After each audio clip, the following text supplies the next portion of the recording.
And now we have our last talk, and also is the last talk of this workshop, which will be given by Julian Grant, and he will talk about stochastic shear in bouncing cosmology. So thanks, Yunchan. First of all, I would like to thank the organizer, first for the kind invitation, and also for organizing such a nice meeting. It was really good to have a nice presentation and scientific discussion during this lockdown time. So it was very nice and probably good for mental health too. So first of all, thank you to all of you for organizing this. So the title of my talk is Stochastic Shear in Bouncing Cosmologies. And just to summarize, we have already heard during this meeting that bouncing cosmologies corresponds to cosmological models where you have a contraction which is connected to an expansion phase through regular bounce. And this could be an alternative to inflation. So for one of the reasons for that is that during the contraction, you can produce cosmological inhomogeneities in a way which is, at least qualitatively speaking, equivalent to what is done in inflation. But we have also heard, especially during the talk of Hifukai, that bouncing cosmologies have to face different problems. And one of these problems, at least at the background level, is the rapid growth of shear, of large-scale anisotropies during the contraction, which could spoil the whole picture. And in this talk, I will show you that there is a source of shear which comes from the quantum fluctuation of the matter content, and which is, because of that, a stochastic shear. And I will show you, then the question is to see if this new source of shear can have strong effect on the contracting phase in bouncing cosmologies. So the outline of the talk, I will first start to reintroduce this shear instability in contracting cosmology and show you that there is an unavoidable source of shear which comes from the quantum fluctuations of the matter content. Then I will briefly describe the stochastic formalism, which can be applied either to inflation or contraction. It's just the calculational techniques that I will be using to derive the impact of quantum fluctuations on the large-scale dynamics of the contracting universe. And then I will apply it to a specific case to compute the stochastic shear, taking a very simple example, the case of a massless scalar field in a contracting universe. And I will finally conclude. So let's start with the shear instability, and to understand it, let's consider the Bianchi-1 spacetime. So Bianchi-1 spacetime is a model of expanding or contracting universe. So it's a homogeneous spacetime, but it is now anisotropic. So if you look at the metric of the Bianchi-1 spacetime and you look at the three-dimensional metric on the hypersurface, you have in yellow the isotropized scale factor, which corresponds to the isotropic part of either the expansion or the contraction. And then you have this exponential 2 beta, where you have three parameters beta, which take into account the anisotropic part of the expansion, so which just tells you that the expansion is not the same in every direction. Then to get the dynamics, you introduce first the Hubble parameter, which is just the expansion rate of the isotropic part of the expansion, and what is called the shear, sigma ij, which is basically the expansion rate of the anisotropic part of the expansion or contraction. Then you get the following set of dynamical equations. So the two first one is the Friedmann equation. It tells you how the Hubble parameter evolves with the standard contribution from the matter content with rho and rho plus p. And now you see that you have a second contribution to the isotropic dynamic, which comes from the shear. Then the third equation, which is one of the important equations for this talk, is the one which gives you the evolution of the shear, that is of the anisotropic part of the expansion. And you have basically two contributions, this 3h sigma ij, which is just the dilution if you are in expansion, or the amplification if you are in contraction of the shear. But you have also a source term here on the right-hand side, given by pi ij, and pi ij is just the anisotropic stress of the matter content. And finally, the last equation is just the one which gives you the dynamics of the matter content in such a Bianchi-1 spacetime. So let's look at the solution of the equations which gives the evolution of the shear. This is given here, and once again, you have two contributions. So let's focus on the first one, which is the one coming from the dilution or amplification. So suppose that at a given time, t0, you have some shear which is imprinted in the universe, and then this shear evolves as 1 over a cube. And because this is the square of the shear which enters in the Friedman equation, this means that the shear in the Friedman equation goes as 1 over a to the 6, which means that it's rapidly diluted in expansion, but it also means that it's rapidly amplified in contraction. So if we look at the impact of this in bouncing universe, so just very briefly on this, just to remind that the bouncing universe, we have a classical contraction, that is h is negative valued, which is connected to a classical expansion, h is positive valued, and this connection is done via a regular bounce, which can be obtained in different ways. I will not go into the detail of how the bounce is realized, because here the main point is about the contracting phase before the bounce. And let's now consider that this bouncing universe is filled with a perfect fluid with an equation of state given by the parameter W. So during the contraction, the energy density goes of the matter content goes as 1 over a to the 3, 1 plus W, while the contribution of the shear that you can encode in an effective energy density, defined like this, goes as 1 over a to the 6. So if W is smaller than 1, then during contraction, the shear eventually dominates.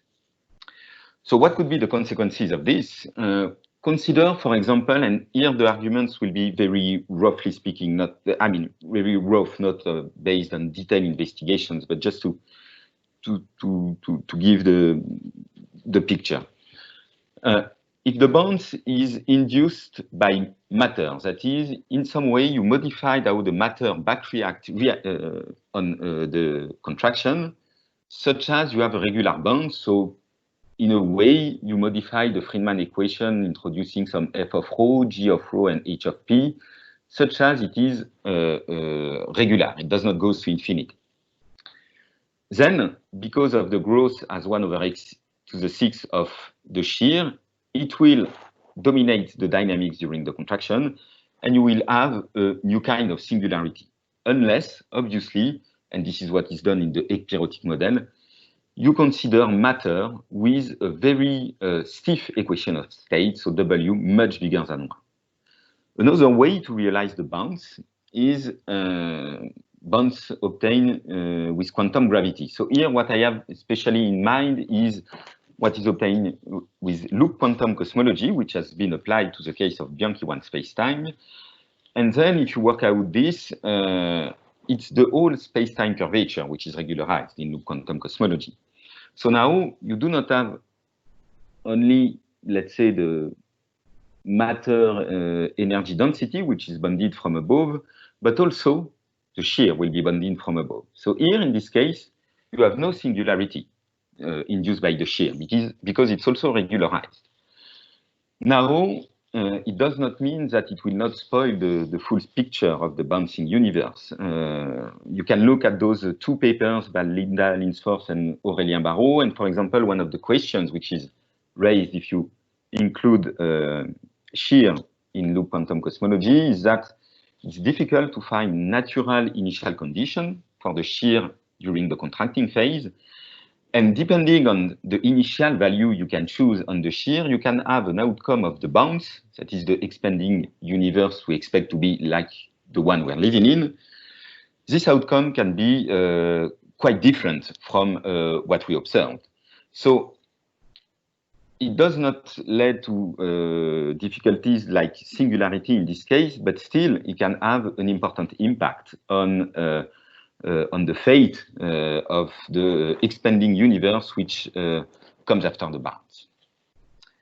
So far, I've just discussed this part of the shear, which is when you suppose that for any reason at a given time, some shear is imprinted in the universe and then you let it evolve with either dilution or amplification.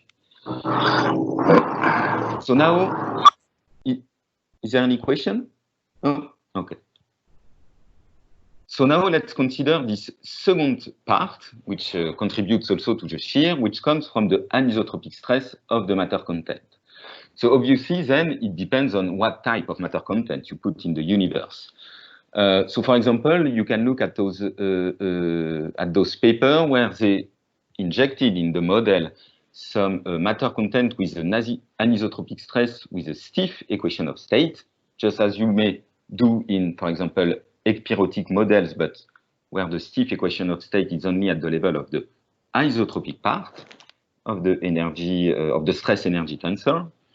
And then, for example, it can enhance the singularity due to the shear, because now this new source of anisotropic stress will make the shear to grow even faster.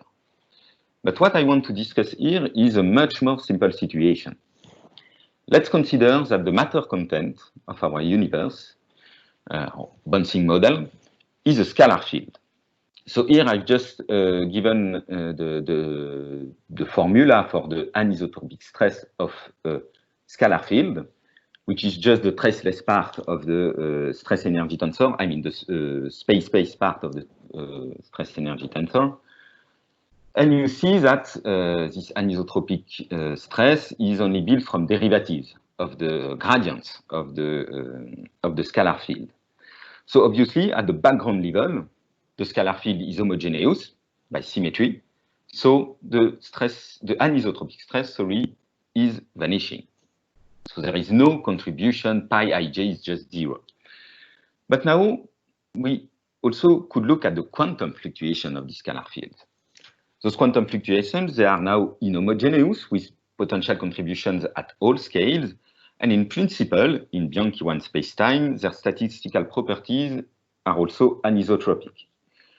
But now I will even further simplify the situation and consider that we have an FLRW spacetime, or so to say that sigma ig at T0 is 0. Then this means that the statistical properties of the quantum fluctuation are in some sense isotropic. So you can, for example, plug the quantum fluctuation in the expression of the anisotropic stress and evaluate their expectation value on the vacuum state. So if you do that, you get 0, simply because the 2-point correlation of the quantum fluctuation is isotropic.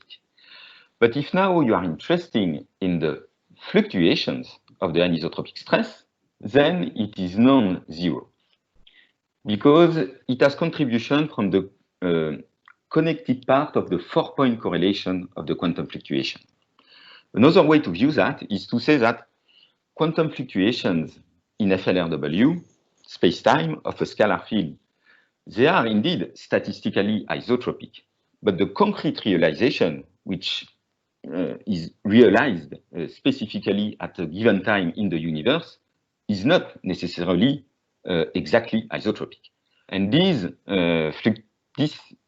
what is taken into account in this fluctuation of the anisotropic stress. So what's the conclusion? In FLRW universe, with a scalar field, at the background level, we have no anisotropic stress, so no additional source of shear. However, we have quantum fluctuations, that is a non-zero root mean square of the anisotropic stress, so we could expect a non-zero root mean square of the shear, which is what its source is, the shear energy density. So in a sense, we have an unavoidable source of shear because it comes from quantum fluctuations, and quantum fluctuations are there. Now, obviously, this source is stochastic by nature. And the questions we can ask is, what is the impact of such stochastic anisotropies on the background dynamics. So on the one hand, we have this potential source of stochastic shear, it's quantum fluctuation, so we could expect that it's microscopical physics, so in the cosmological language, it's sub-horizon dynamics. And on the other hand, we have the evolution of the universe, which is obviously very large-scale super-horizon dynamics. So the question is to know if there is some mechanism which can allow for quantum fluctuation to transit from a sub-horizon state toward a super-horizon state. And the answer is obviously yes. This is the generation of cosmological perturbation, either in inflation or in contraction. Those cosmological perturbations, they are extracted out of the vacuum state, of the quantum vacuum, and in fact, they are stretched from super-horizon scale to, from sub-horizon scale to super-horizon scale. They are amplified and they evolve toward a quasi-classical state. So what you have when you have the generation of cosmological perturbation, either in inflation or in contraction in Bunsen cosmology, is that you have an inflow of quantum fluctuations from small scales towards very large scales, which ended in classical perturbations. And then we could expect some quantum modification of the super-horizon dynamics just because of this inflow of quantum fluctuations. So this is what is summarized in those two schematic plots. So on the left, it's the inflationary case. On the right, it's what happens in bouncing cosmology. So let's look on the left panel first. We have cosmic time in the x-axis, and the y-axis is the physical scales. And here, the blue line corresponds to the Hubble distance, which is constant during inflation. And the red lines corresponds to the physical wavelengths of quantum fluctuations. So at the beginning of inflation, those quantum fluctuations are well below the horizon scale. They are sub-Hubble, but they are stretched and then become super-Hubble, super-horizon. And when they become super-horizon, they are amplified and they stay there as classical perturbations. In bouncing cosmology, the qualitative picture is the same. Once again, we have cosmic times in the x-axis, physical scales in the y-axis, and the bounce is supposed to occur at this time. So on the left, it's the contraction, on the right, it's the expansion. And during the contraction, here the Hubble distance is not constant, it decreases. And the physical wavelengths of quantum fluctuation is also decreasing, but it's decreasing at a smaller rate than the Hubble distance. So once again, here we have a transition from sub-horizon quantum fluctuations towards super-horizon classical perturbation. So now the question is, when we have this inflow of quantum fluctuation from small scales to very large scales, how this inflow impact the large-scale dynamics of the universe? And the formalism we use to compute that is the so-called stochastic formalism, which was developed, in fact, in the 80s by Starobinsky, and which has been mainly used in the context of inflation. It has been used with different perspectives, especially to be able to derive also some observables in inflation, but it can also be used in the case of contraction. So I will just illustrate how it works in the case here of inflation, but basically it's the same for a contracting universe. So let me retake this plot, physical scales as a function of cosmic time with the Hubble distance and the inflow of small-scale fluctuation toward small-scale quantum fluctuation toward large-scale perturbations, classical perturbation. And what we want to know is to know the dynamics of our scalar field at ultra super-horizon scale. So for doing this, you introduce a scale of coarse graining, which is a constant physical scale, which corresponds to basically a wave number in Fourier space, which have to be smaller than epsilon AH. So AH is the co-moving Hubble distance, and epsilon, which is much smaller than 1. So what we basically say is that the large-scale dynamic of the scalar field corresponds to the region which is above here the blue curve. And this dynamics, because it's very large scale, we can neglect the gradient, and it's roughly the Klein-Gordon equation for a perfectly homogeneous scalar field. But now, what we take into account is the fact that during inflation, we have this inflow of quantum fluctuation, which at some point will also cross the scale of coarse graining and will start to back react on the large scale dynamics. So what we do is to take into account this inflow of quantum fluctuation at the scale of coarse graining. And the way it's done schematically is that you have on the left part the standard large scale dynamics of your scalar field, that is homogeneous and isotropic, but now it's not equal to 0 anymore. You have a source term, which comes from the quantum fluctuation and which is encoded in a noise, in a stochastic noise, which start to basically make the large scale field to diffuse. So to be more formal, this is basically the way we proceed to get all those equations. What is important here is that usually the stochastic formalism has been applied in inflation, assuming slow roll. So it simplifies a bit the issue because you stay on the slow roll attractor and the full phase space is only effectively one-dimensional and not two-dimensional. But here for contraction, you have to develop the stochastic formalism in the full phase space. So to take into account that scalar field, from an Hamiltonian perspective, it's a two-dimensional phase space. So we write the scalar field phi here, bold phase phi, as a two-dimensional vector in the phase space, the field configuration and its associated momentum. And you split it into long wavelength part, phi bar, and small wavelength part, which is called phi q. And the small wavelength part, phi q, is just given by all the quantum modes, which corresponds to scales which are below the scale of coarse graining. So this is obtained by introducing this Heaviside function, which selects all the wave number which corresponds to scales below the scale of coarse graining. So this split, then you plug it into the full Hamilton equation of motion for a scalar field with gradients. And then what you do is you first linearize in phi q. You consider that it's small perturbation. And then for phi bar, because it's very large scales, you can neglect the gradient part. And then what you get is two sets of equations.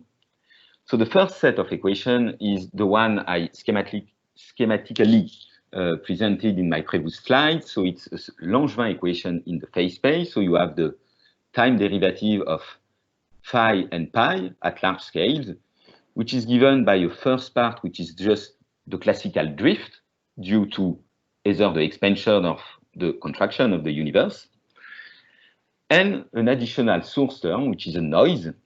And this noise is now obviously two-dimensional. You have noise along the configuration variables and along the momentum variables. And this noise is given by the quantum fluctuations when they crosses the scale of coarse graining.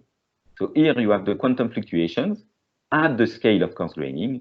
And here you see that you have this time derivative of k sigma cube. So here what you see is that the noise is the quantum fluctuation when they cross the scale of coarse graining multiplied by basically the time derivative of the volume, of the Fourier volume, which is encompassed by the scale of coarse graining. So this gives you the large scale stochastic now dynamic of your scalar field, your inflated field, for example. But now you also need some equations to derive what is the noise. And here, as I said, we consider that the noise is sourced by the quantum fluctuation. So the dynamics to get this phi k at the scale of coarse graining is given by the standard equation of motion for quantum fluctuation of a scalar field in an FLRW spacetime. So now, which are obviously inhomogeneous, here we see that we have the gradient term. Then we usually select the state of the quantum fluctuation to be the vacuum state, so you can compute the properties, the statistical properties of the noise. And the statistical properties is that the noise is Gaussian. You can consider it as a classical noise, and it's obviously two-dimensional in the phase space, and it's also a white noise. So for example, if you take the expectation value of the two-point correlation of this noise vector, which is a matrix, you see that it comes with a delta eta 1 minus eta 2, so it's only non-zero for equal times. And you can see that also this matrix, in fact, it can be expressed using its decomposition on the identity matrix plus the three Pauli matrices. And you see that you have the power spectrum of the quantum fluctuation. So for the configuration variables, for the momentum variables here, and also for the cross correlation. And the last term here, it comes from the fact that initially this is quantum fluctuation. So it's here just the result of considering quantum fluctuation. So it comes from the quantum commutator, if you want, between phi and pi. And in fact, you can show that for most of the calculations we are looking at, it can be totally neglected. So in fact, the noise can be truly considered as classical.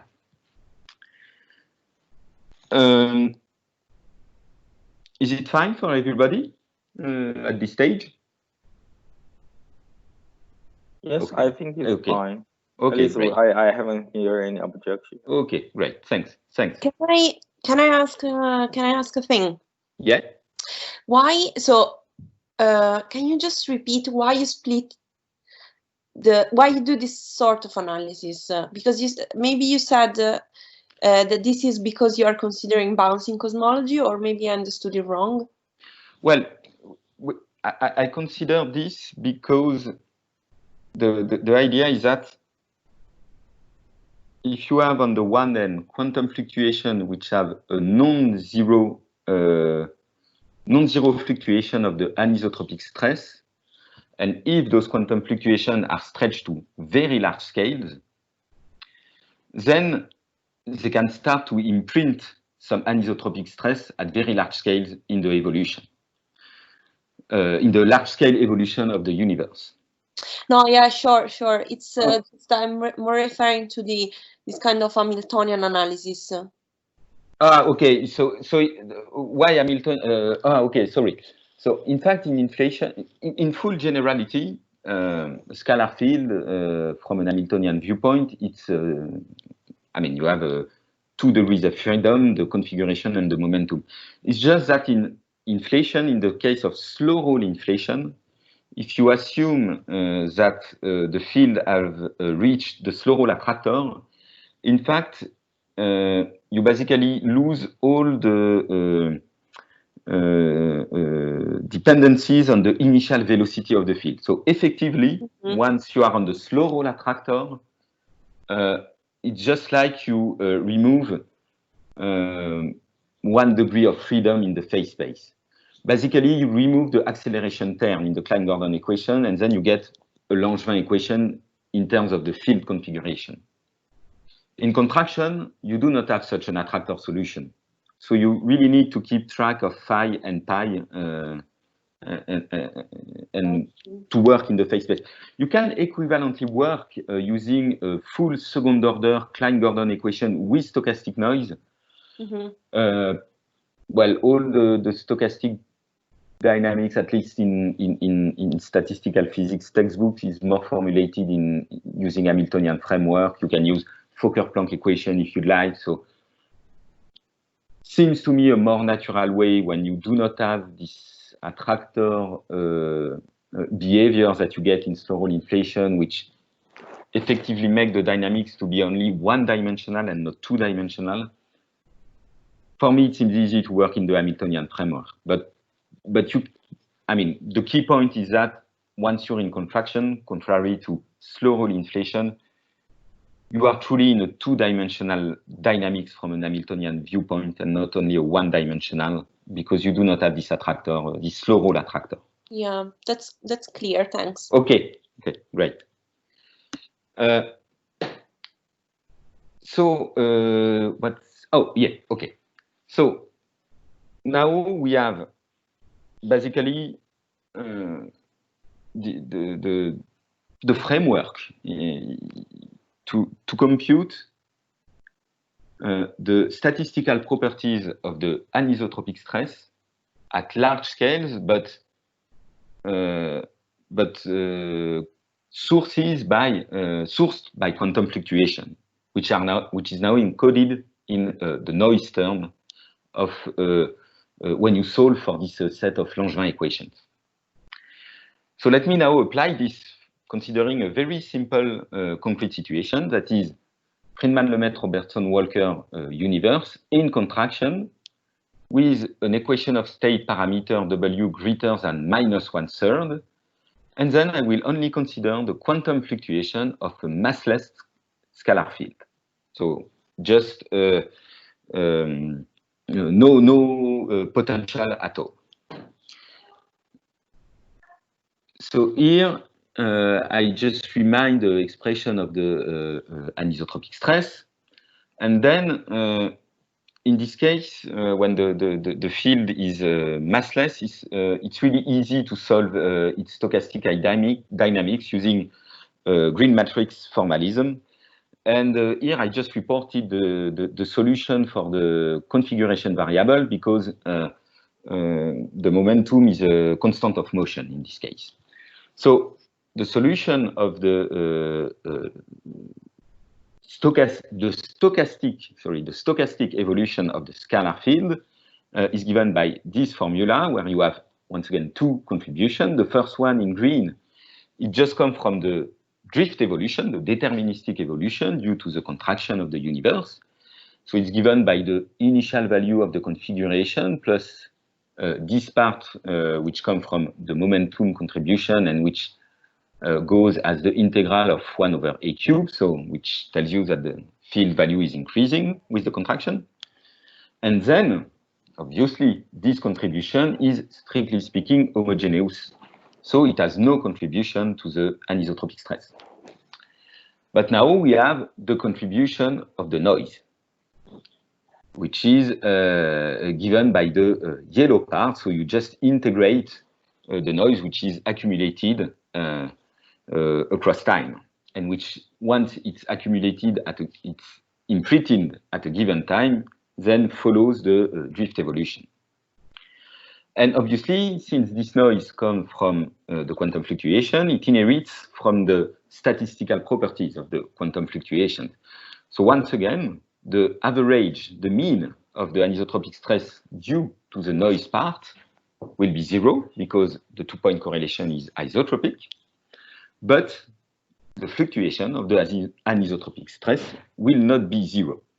So just to give you a rough idea of what we could expect for this RMS, for the fluctuation of the anisotropic stress, just to remind, the noise is given by the volume variations with time times the quantum fluctuation. And since we take a gradient of the noise, the anisotropic stress, so the gradients are at the scale of coarse graining. So they are super horizon, but still it is a non-zero gradient. So you get this k epsilon, which comes because of the gradient. And then if you take this scale of coarse graining to be ultra super horizon scale, you plug this in the expression of the anisotropic stress, and you just use Wick's theorem. The noise is Gaussian, to compute the 4-point correlation. What you see, the important point here to note, is that you will get the power spectrum of the quantum fluctuation to the square, evaluated at the scale of coarse graining, so evaluated in the infrared regime.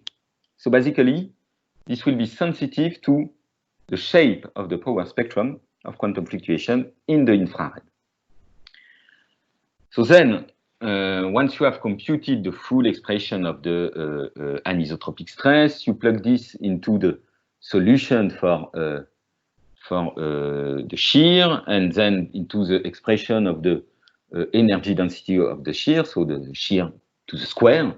And what you get is basically this double integral, which depends on the fluctuations of the anisotropic stress. And then I spare you the detail. It's long integrals, many intricate integrals. It's not complicated to do. It's just very long with power laws. And here is just the end result, considering, once again, contraction driven by a perfect fluid with not arbitrary W greater than -1/3. So this is the ratio of the fluctuation of the shear, that is the average of rho sigma, divided by the energy density of the other content of the universe. And I've highlighted three terms in this expression. So the first one in white is just the Hubble divided by m Planck to the 4, and this, you always get it irrespectively of the value of W. So this is a kind of scaling solution that we always get. And now it's important to note that during the contraction, H is negative valued, but the absolute value of H is increasing with time. However, so this means that this term is increasing. However, it's suppressed by the Planck scale, and in order to have a bond, we need the Hubble parameter to smoothly transit from negative values, contraction, to positive value, expansion. So you naturally expect that in bouncing cosmology, the absolute value of H will be upper bounded. And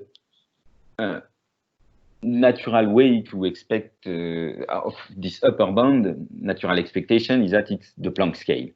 So it's true that this term is increasing, but you expect that it will not increase above the Planck scale as H. So H over m Planck will remain smaller than 1, which is basically what we want in a sense. And now I have highlighted those two terms. First, consider that W is greater than -1/9. Then the dominant term is the yellow one. And this is a constant.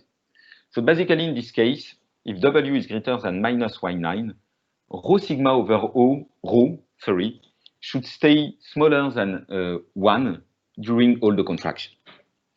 If now you consider that W is smaller than -1/9, then this is the green term which is dominating. So it goes as A to a power which is negative, because W is smaller than -1/9.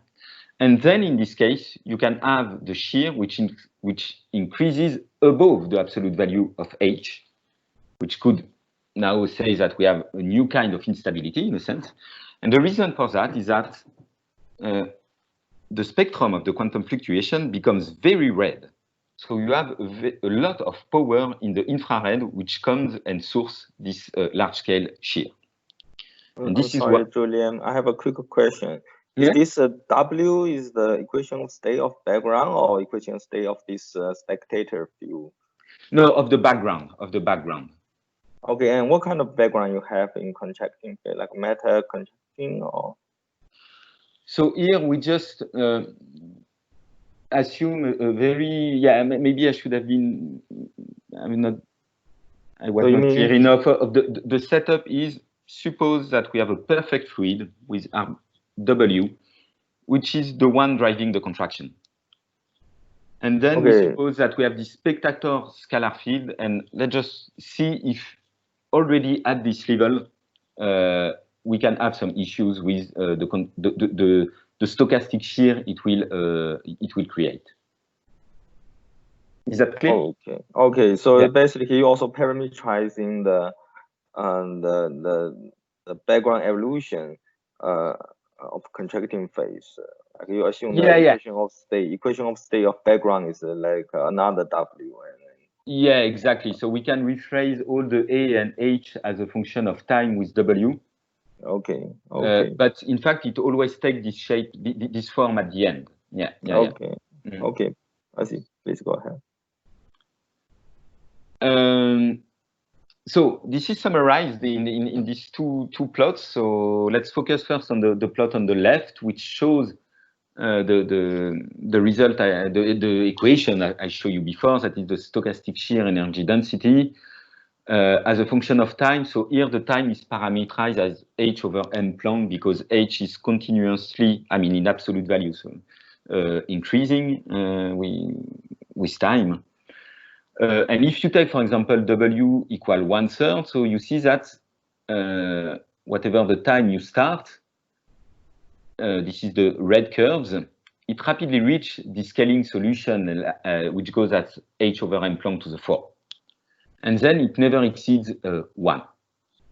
On the contrary, if you take W equal -29, so the blue curve, you see that here it increases at a faster rate, and it can eventually become greater than 1. So in that sense, we have a stochastic source of instability due to the stochastic shear. It's important to note also that, in fact, the quantum fluctuation of the scalar field also contribute at the 2-point level, not the 4-point level, to the kinetic energy. So you have a stochastic source of kinetic energy, and we can use the same thing to some techniques to compute it. And this is shown in the right panel. And once again, we observe that depending on W, we can have either a scaling solution if now W is greater than 0. So once again, look at the red curves, and where it increases rapidly, and then it goes as h over m Planck to the square.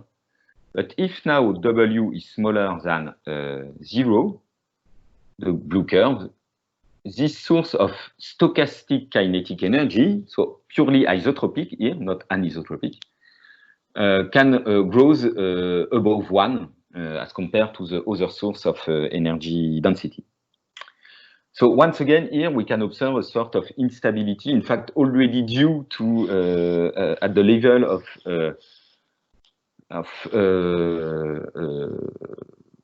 the isotropic evolution. And once again, this is due to the fact that the spectrum is red when W becomes negative. I would like to note also that we have done the same calculation assuming inflations. So here, things are much more simple. The ratio we obtain is h over m Planck to the 4. And in inflation, h is a constant. So this ratio is constant and smaller than 1 because we suppose that h is smaller than the Planck scale. Note that it's constant, so there is no instability here, but still, in expansion, we expect the shear to be diluted. So the fact that this remains constant here, it means that there is excitation of anisotropic stress, which is quite high enough to be just compensated by the rapid dilution, which goes as 1 over a to the 6.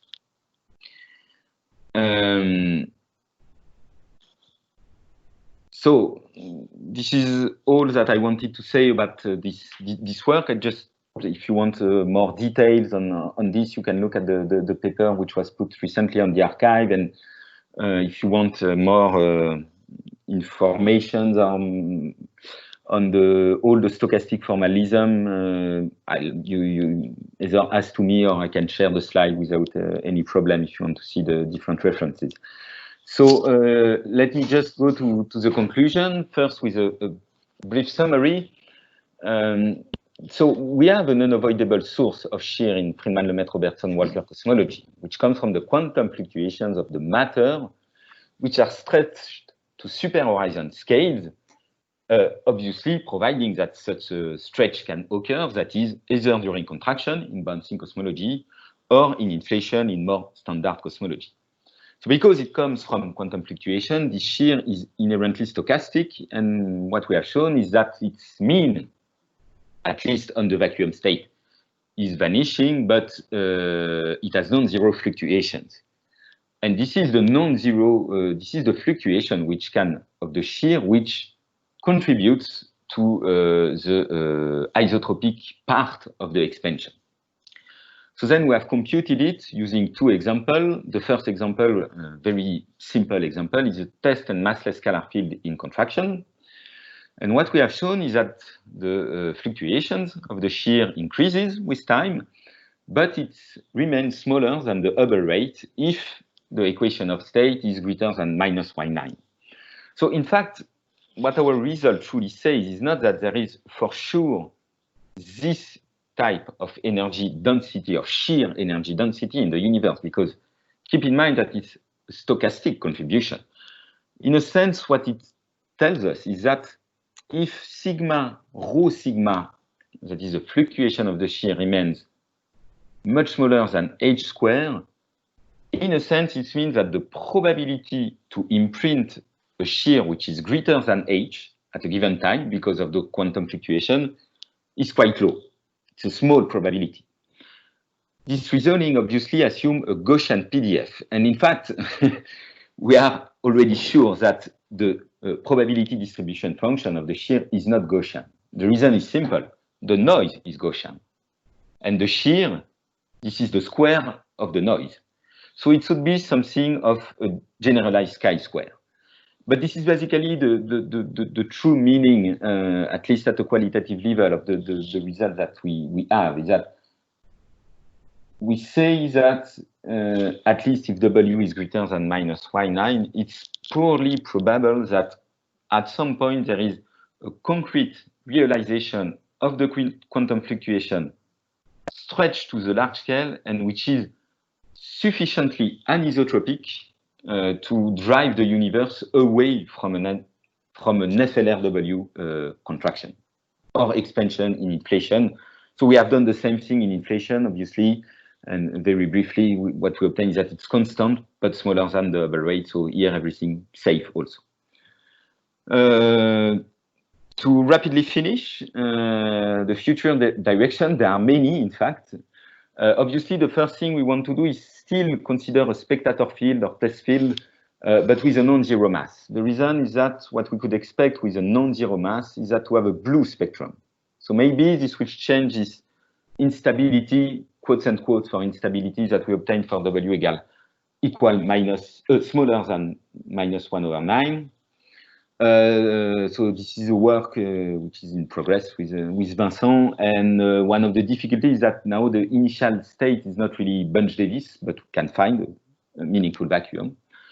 Obviously, the next step is not to consider a spectator field, but truly the inflaton field or the contracton field, if you should like, which means taking into account the couplings of their quantum fluctuations with the fluctuations and perturbation of the gravitational fields. So this means first to check all the validity of the stochastic formalism. This has been shown to work in this paper, but we are also readdressing it with Vincent from an Hamiltonian perspective, which basically goes to the same conclusion, but with a different view, different way of interpreting it. And this, then we could apply to more realistic bouncing scenarios, for example, ekpyrotic or loop quantum cosmology scenario. Things which is more ideas at this stage is obviously to explore the full PDF, because it shows that it's not a Gaussian PDF for the stochastic shear. And I think generalized chi-square have a long tail. It does not fall as rapidly as a Gaussian, for example. So it could be good to truly compute the probability for the shear to exceed a certain value of h, to see if we have a negligible or not probability to evolve away from FLRW.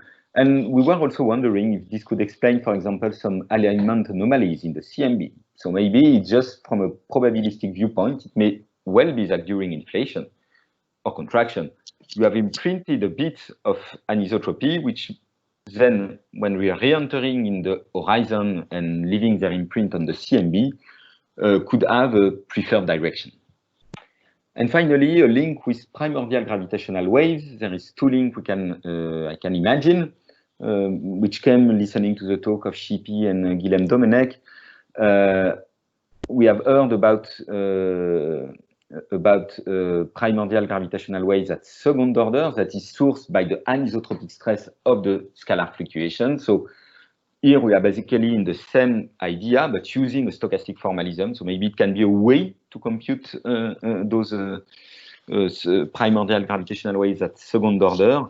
And the other way around, primordial gravitational waves during inflation or during contraction, they are also amplified from quantum fluctuation, stretched to super horizon scale, and they are anisotropic. So they could also be a new source of stochastic shear. And in fact, the story is that this was our very first idea of sources of stochastic shear. And then we realized that it could already happen with the scalar field. So that's all I wanted to say. And I thank you for listening. And once again, I thank the organizer for this nice meeting. Thanks. Okay, let's unmute our microphone and thank Julian for his nice speech. And now we have a few minutes for questions.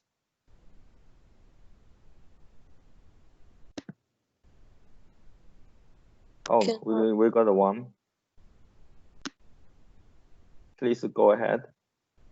Wait a moment, who is the first one? I think Laura is the first one, right? Thanks.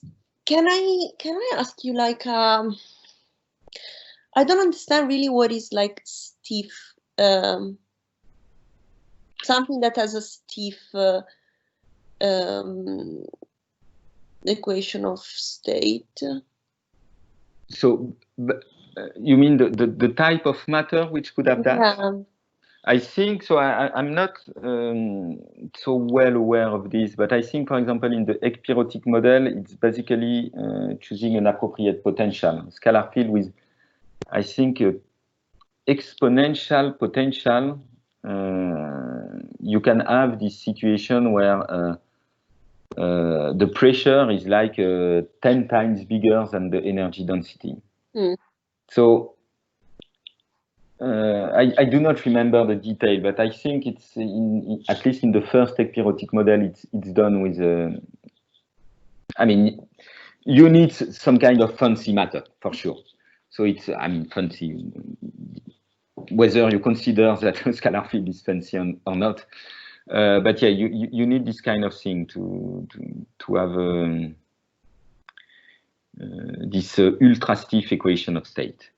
At the level of anisotropic stress, to be frank, I do not really understand the way they did it. I wanted to mention this because there was some studies on this, but it's really not clear to me. Okay.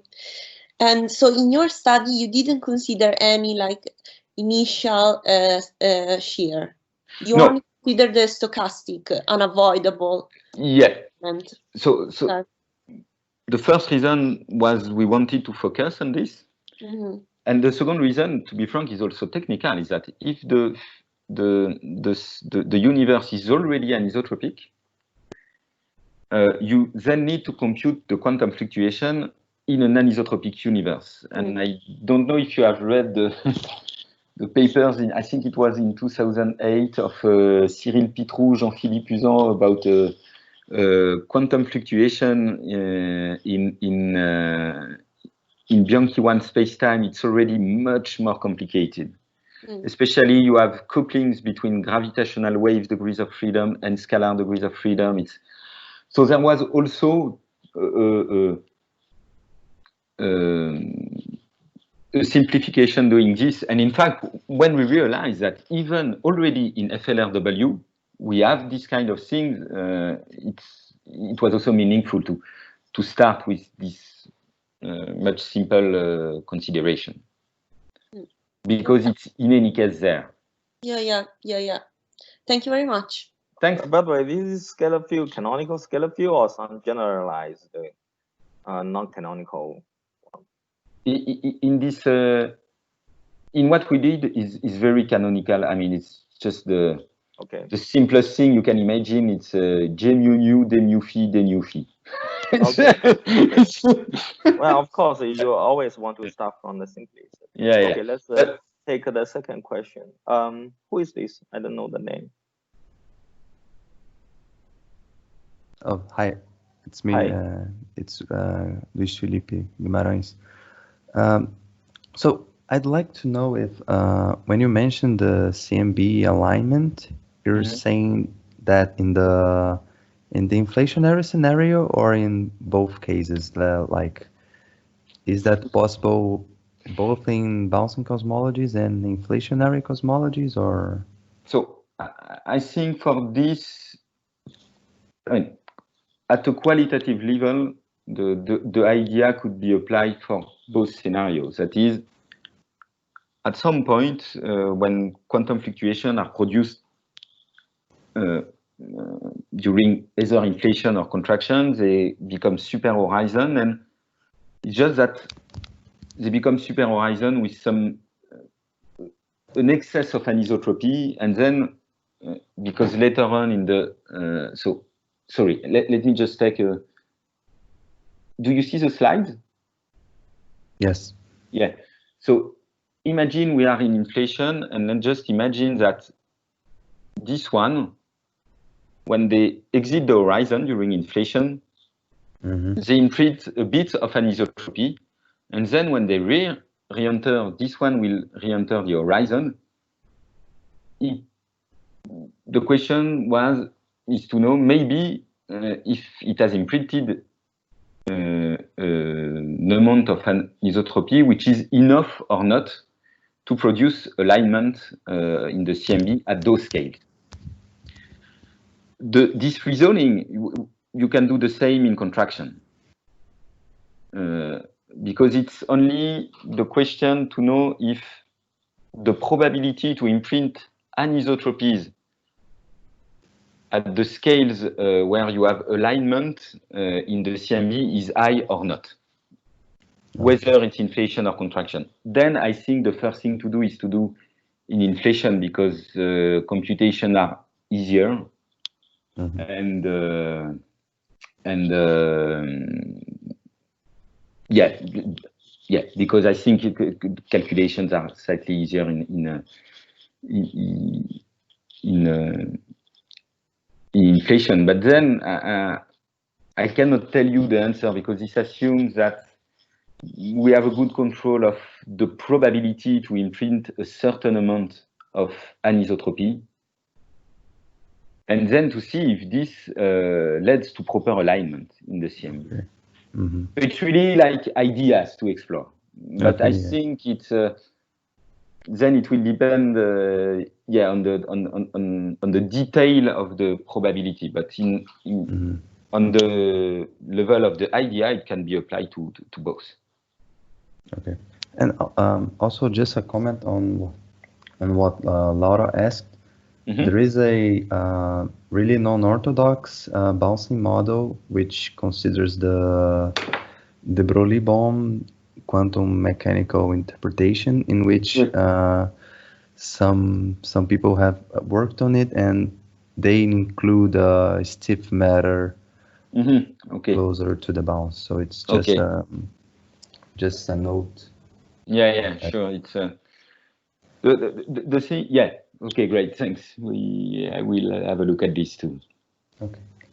But thank you for the answers. Any other questions?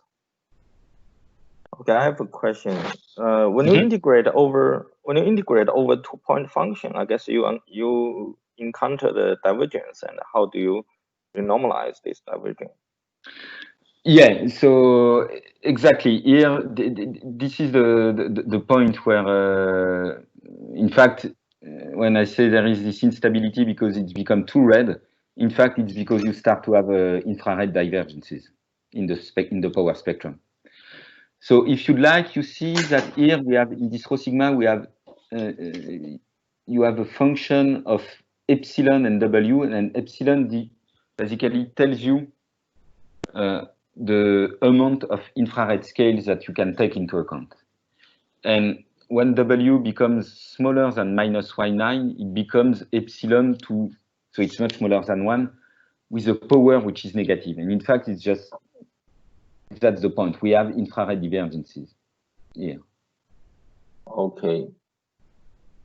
So you can kind of like cut off your integral at the horizon scale, or sorry?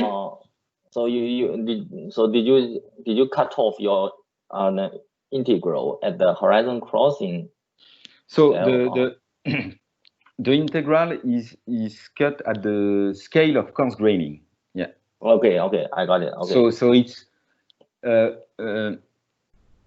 so and this is so it means above the horizon scale, but how much above it is controlled by this epsilon parameter. Okay, okay, I got it. And you see the infrared divergence to appear here by looking at the power of this epsilon, which says that when W is smaller than -0.9, this power becomes negative.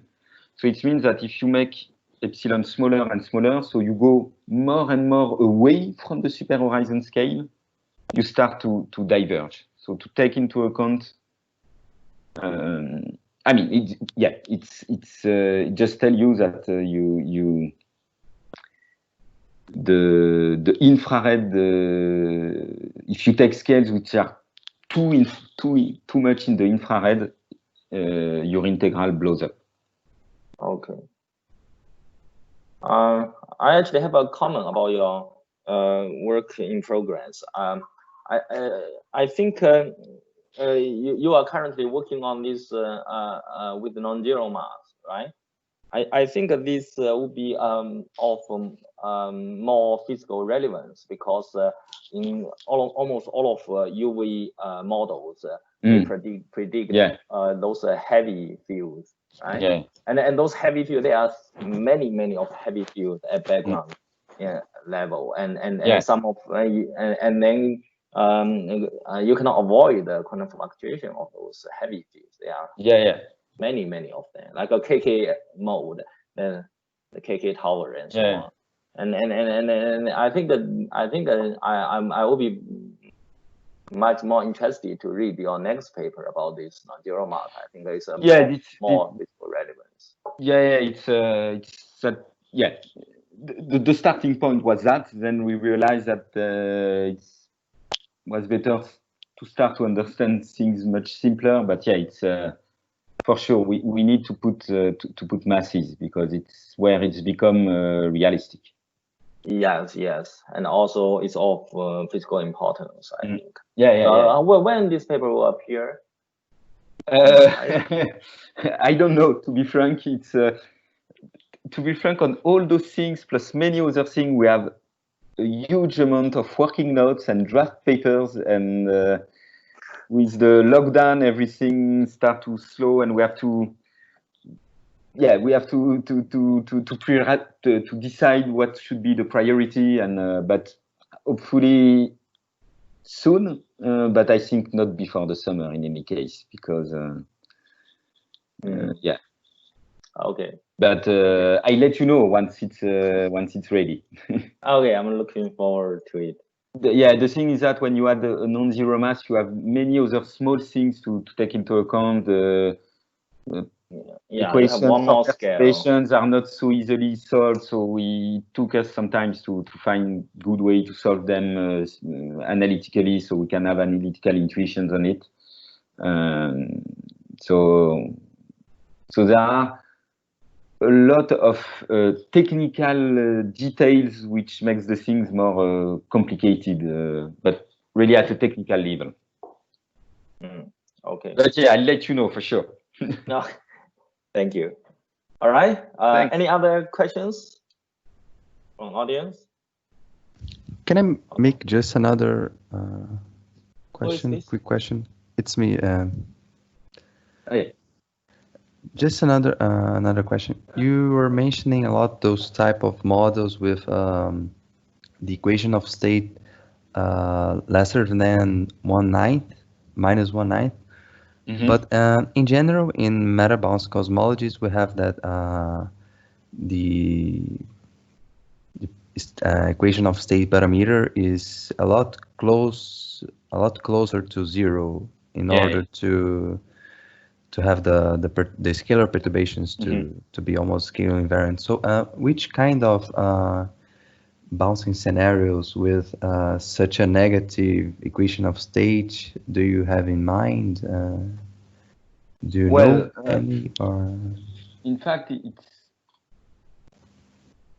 I had, to be frank, no concrete scenario in mind at this stage. We wanted to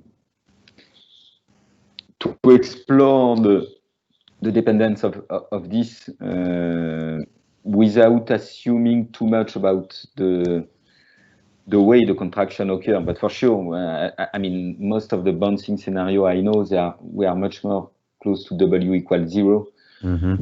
Then it's also the question could, I mean, I can imagine one, simply it's just to say that I take quantum gravity to, let's say, loop quantum gravity with a matter content, which is the, I mean, a potential scalar field with a potential which allows to go into, if it exists, to go in this kind of regime. I will, in any case, get the bounce in loop quantum cosmology, because this is the loop quantum which makes the bounce and not the specific choice of the potentials. Yeah. Now, for sure, if it's it's not the most favored cases to have W around -9 or this kind of things. Sure. Okay. Thank you. All right. Since we have actually run over the time, so I would propose to thank Julian again. Thank you. And as one of organizers of this workshop, I would like to propose, let's applause to thank all of the speakers in this week. Thanks for their contribution to make this workshop so interesting. Okay, thanks. Let's unmute our microphone and give our gratitude to all of the speakers.